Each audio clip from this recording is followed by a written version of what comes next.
Dari truk ini Bu, yang sangat dirasakan kepada kendaraan Bu apa nih Bu? Kerusakannya di apa aja? Kerusakannya sih sebenarnya yang di bagian depan, terutama yang paling banyak itu Pak di bagian kolong-kolong ya Pak ya, di bagian kolong-kolong. Jadi kalau emang kerusakan harus ke bengkel mah nggak ada, karena kondisi mobil masih bisa dipakai gitu pasti. Cuma untuk antibodi di bawahnya gitu kan, anti kar itu udah nggak ada. Ini harus dicat ulang kembali, bukan dipoles, dicat ulang, harus ke pusat ngecatnya juga gitu. Dan kita juga udah ngeklaim ke perusahaan PT Yasindo, tapi bukan berarti dia tidak bertanggung jawab gitu Pak. Yang saya inginkan tanggung jawab bagaimana dan seperti apa. Nah sekarang sudah terrealisasi pertanggungjawaban, mau tidak mau diambil apa nggak diambil itu terserah. Berhubung saya ini sudah banyak menyita waktu, jadi mau nggak mau ya sesuai yang ditentukan PT Yasindo aja. Berapa itu Bu total Bu? Kendaraan nominal mau berat mau tidak, ya mungkin dilihat dulu ya kondisi kendaraannya. 1,5 Pak. Kalau untuk dijelasin lebih detailnya lagi, dengan uang 1,5 itu tidak menyukupi Pak. Saya ngecek aja langsung ke bengkel resmi, udah habis ke dealer resmi, saya udah habis itu kurang lebih 1 juta Pak. Belum apa namanya, belum tindakannya. Belum. Jadi hitung-hitungan Ibu sebenarnya ini untuk kerugian yang Ibu rasakan ada berapa Bu?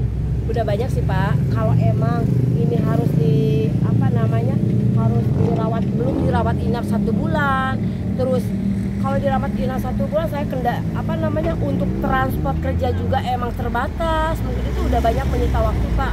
Dan ini juga finansial juga yang tadinya tidak keluar dapat kendaraan, sekarang harus dirawat inap, harus diperbaiki. Udah tahu berapa lama, 1 bulan itu udah menyita, itu udah mengeluarkan, mau tidak mau kita mengeluarkan operasional, pakai ngegrab, pakai ini, pakai segala macam, karena ini harus rawat inap selama 1 bulan, harus dicek full kembali. Bu, itu dengan pergantian nominal 1,5 juta menurut Ibu kecewa atau seperti apa Bu? Saya kecewa tidak kecewa ya Pak. Kecewa lah. Kalau bilang saya kecewa. Cuma saya konfirmasi orang-orangnya tadi Pak pada baik juga. Kita juga nggak tega, bukan kita nggak berani ya Pak ya. Naik lanjutin gitu kan. Ke pengadilan, saya bukan tidak mau kan. Cuma berhubung satu kondisinya dia juga emang terbatas mungkin Pak ya. Karena dia kalau kita ngukur gitu, oh salah satu perusahaan PT ini pasti banyak uang gitu kan. Ternyata pada realitanya kita juga bukan malah kasih aja, kita juga berterima kasih banyak walaupun dengan nominal 1,5 juta mau tidak mau gitu kan. Emang kemampuan PT Yasindo begitu adanya, segitu adanya, kita mau nggak mau ya disyukuri aja lah apalah gitu. Karena apa? Karena ini dampaknya bukan keinginan PT Yasindo, keinginan saya juga. Ini sama-sama musibah.